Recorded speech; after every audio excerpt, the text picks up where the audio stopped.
So over the last few weeks, we've had people at the very top like Microsoft executives down to the very bottom with community managers for various gaming companies to artists and writers, etc., coming out in defense of Sweet Baby Inc., coming out in defense of DEI pushes in video games and entertainment, with presentations at the GDC being held in opposition with white male gamers, which is a complaint that a lot of these people have about gamers these days, even though gamers are men, women, whites, blacks, Asians, you name it. And this very same idea is being pushed by another top dog in the gaming industry, Capcom. They have said some truly insane things, and they are saying it in public, outright admitting straight up that they are trying to push a DEI agenda in their localization of Japanese content. And if you guys don't know what localization is, it's basically the process of adapting a product's translation to a specific country or region. So if you have a Japanese video game with Japanese language, they hire voice actors to translate it to a different language. So you have to make sure that you get all of your voice acting correct. You have to make sure that nothing is lost in translation so that the wrong message does not get across to the people watching it. But this is exactly something that Capcom wants to do. If you see this post from Grums right here, breaking, Capcom goes full woke in their localization, changes characters, gameplay, and more for DEI, diversity, equity, and inclusion. This is their Osaka-based localization team, which is full of Westerners in localization who are extremely left-leaning and control the narrative at Capcom Lion. How do I know my insider scoop posts tomorrow? So that is something that we are waiting for from Grums, and I'm going to be reporting on that one. But first, we have to take a look at this post from Capcom localization team. It's one of the most insane things that I have ever read, and they are admitting it outright to people in the public space. So check this out. What is localization? Embark on a global adventure through the lens of game localization. Beyond mere translation, we're diving into the art of cultural adaptation, preserving context and inclusive storytelling. Join us as we unravel the intricacies that make games resonate worldwide. Not just translating. Localization isn't just about translating words, it's about adapting the game for a global audience. Think cultural nuances, idioms, and regional flair. A good localization makes players feel right at home wherever in the world they are. And then the importance of context. Lost in translation? Nah, preserving the vibe is key. Jokes, references, and even gameplay elements might need a little cultural remix. Oh, would they now? It's important to find that sweet spot to make sure players get the intended experience without feeling like something got lost in the process. Bridging the linguistic gap. Each language has its unique structure and cultural context, so they preach a bunch about trying to get things right when translating, but then they go over to cultural sensitivity in characters, and this is where things become absolutely insane. Read this with me. Character design and development must be culturally sensitive. Oh my goodness. What may be acceptable in one culture might be offensive in another. Localizers play a crucial role in ensuring that characters are relatable and respectful, avoiding stereotypes or other references that could be perceived as negative in specific cultures. So, though they're trying to paint it as them being the good guys, just trying to get a proper and friendly translation from one language to another, they're actually saying that they want to put their perceived idea of what that should mean into the localization of that dialogue. So if there's something stereotypical in a Japanese video game by Capcom, their localization team is for all intents and purposes going to mess it up intentionally to fit their narrative. And it's ridiculous that this is happening, but this is something that has been argued about for quite some time, though this is my first time reporting on it. But this is where things get really interesting, because you have one big gigantic rainbow as an emoji right next to inclusive language and representation. This is where I went, oh brother, I can't believe that we are at this point, but this is that boiling point that I was talking about, guys. So check this out. Localization efforts extend to promoting inclusivity through language and representation. This involves adapting not only the linguistic aspects, but also addressing gender-specific language, cultural norms, and diverse perspectives. The aim is to create an immersive experience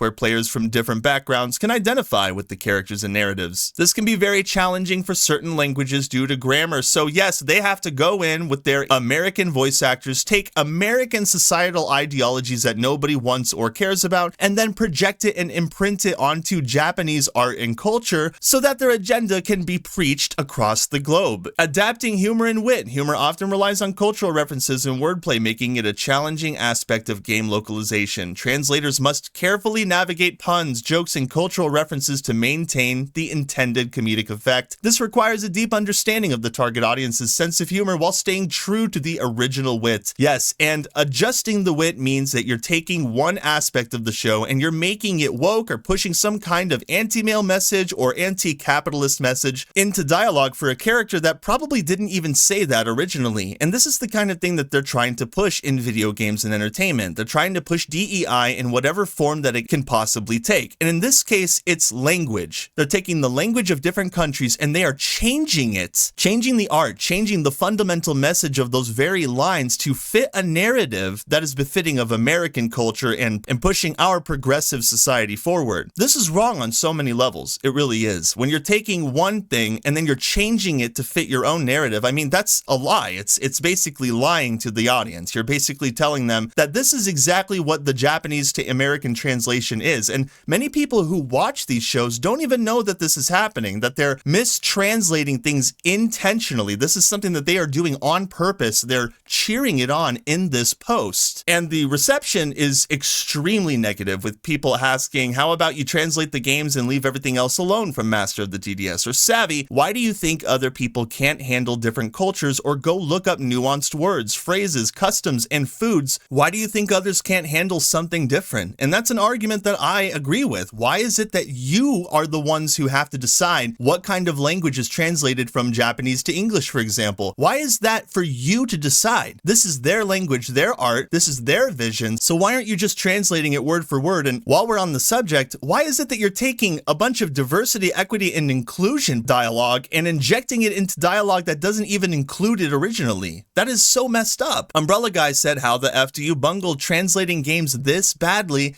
And then the anime guy said, you and your kind are a plague on society. Go rot for what you have done. People are not happy about this. And it's not just regular gamers and regular people who love anime who are pushing back against Capcom on this, but it's also people who are in the legal realm. Legal Mindset had something to say about this too. Any separate confirmation this is real, it's so bad, there are serious arguments breach of contract and or intellectual property might be a thing just from this statement. So there are apparently legal implications according to lawyers who are paying attention to this story, and this thing could hit brand new heights. I mean, it could go all the way up to the top and cause massive amounts of damage to both Capcom and to the people who play their games, because if you recall recently, Dragon's Dogma 2, which is a Capcom product, has been released recently, and it just so happens that right after it releases, this is when they decide to post this nonsense. Somebody did ask, would there really be breach of contract if they are localizing their own IP? He said, this is a very interesting question because it depends on the specific content. But somebody said it's their games, they're localizing them themselves, they're free to do whatever the H they want with their own IPs. Yeah, but customers also have the right to not buy that product if they so choose. If this is what Capcom intends to do, then I hope that they're prepared for the impending fallout that they're going to have to deal with when it comes to a bunch of American people who are being misled through the dialogue of this video game to believe that there's an anti-capitalist message or an anti-male message or anti-white person message. Any of these things can be injected into this game, and people's argument is, well, Capcom owns it so they can do it. And yes, maybe they can. I'm not a legal expert, I'm not a lawyer by any means, but if they are doing this and stomping all over somebody else's art, changing it to fit some kind of weird woke narrative to preach at gamers while they're trying to just play a game with an interesting story, then that opens up Pandora's box that is unprecedented, really, because what it does is tells gamers that they don't have enough respect for the original IP to be faithful to it. It says right here that this involves adapting not only the linguistic aspects, but also addressing gender-specific language, cultural norms, and diverse perspectives. So if somebody in the anime says, I think that you're cute because you're a guy, they could translate that from Japanese to English by saying, I think that you're attractive, but it's not because you're a guy, it's because of this, or because you're a communist or something, or because you believe in this politically. They can literally change anything because their argument is, if we wanted to pass a positive vibe check, we're going to have to change some things in there to keep the entire situation positive, even if that means butchering the original dialogue or the original theme of that message and warp it into something that is more befitting of American culture, or at least American weaponized DEI messaging, which is something that gamers are pushing back against. So I find it very interesting that this is coming out only now. Gamers are not happy. I'm not happy as a gamer seeing that they're doing stuff like this, and if it really does mean that there are illegal implications to these acts, then again, I think that this situation is going to get more dramatic and more is going to come out about it because Grumps apparently has inside scoops about what's going on. But it's really funny that they go on to say maintaining consistency in terminology is crucial for a smooth and coherent gaming experience. This applies not only to translating words, but also to ensuring that game mechanics, instructions, and lore are consistently represented across languages. Establishing a cohesive language system helps prevent confusion and enhances the overall gaming experience for players worldwide. But that's exactly what you're doing, Capcom. That's exactly what you're doing. You're taking the language that's already there and you're confusing it intentionally so that you can imprint weird American ideologies onto Japanese culture and art. Even if it is your game, your localization team is butchering the original message of the game. So when you have American and Japanese people playing the same game with different translations, they're having completely different experiences because their perception of the characters are different, because those characters are parroting different ideas than they were in the original IP. And that's why it's dangerous to have these kinds of things going on, because now these two different demographics are viewing the game differently because of mistranslations, which, by the way, again, are intentional.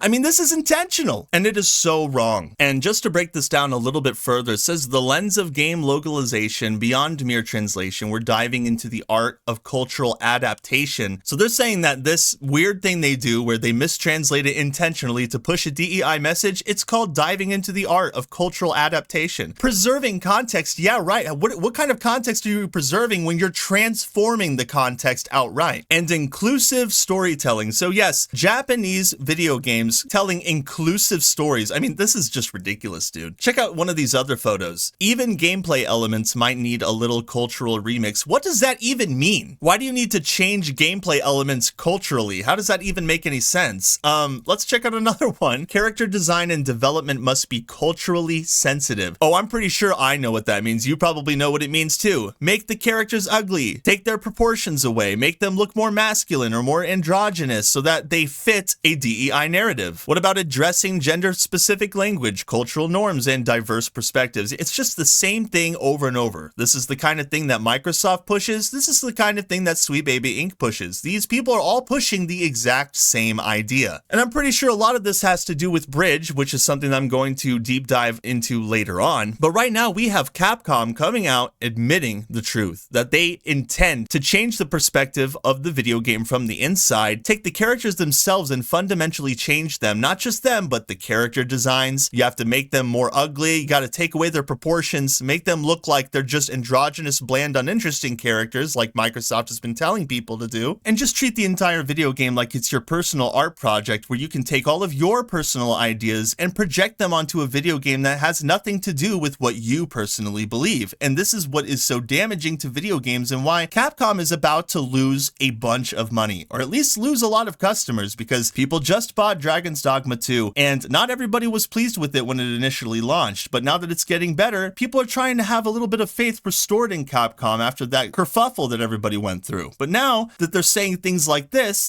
just destroys any credibility that Capcom has, especially with me. The fact that they're pushing this so hard when gamers are making it so clear to the gaming industry that they do not want this in their video games, aka Suicide Squad killed the Justice League. These people remain just as disconnected as they have been for the last few weeks. It doesn't matter how many posts go viral or how many times we expose the truth. These gaming companies have no intention of letting go of this weird push for DEI. And it's going to take a while for us to uproot this nonsense, quite a couple of years, because of how deeply rooted in the gaming industry it is. But I think that as long as we keep talking about it and then gamers voting with their wallets, which is a strategy that is accessible to most people, I think that eventually we're going to get somewhere. But this incident right here shows that these people are rearing their head. They're finally starting to tell gamers what they really think and why this poison has embedded itself so aggressively in the industry. Will this reach legal? I don't know. Maybe. If it does, then I can expect more people to start talking about it. And if they start talking about it, maybe we'll find out more information. I think only time will tell. But if by taking a look at the Capcom stock taking a nosedive in the last day or so, if that is any indication to any of you, I'm pretty sure that this thing is going to reach insurmountable heights. And that is all I've got for you guys today. I hope you guys enjoyed the video. If you haven't had the chance to like it and share it with your friends, that would be awesome. And hey, if you're feeling ultra spicy, consider subscribing to my channel so that you're always up to date on what kind of thing I've got going on. I look forward to seeing you you all in the next one. Later. Meow meow.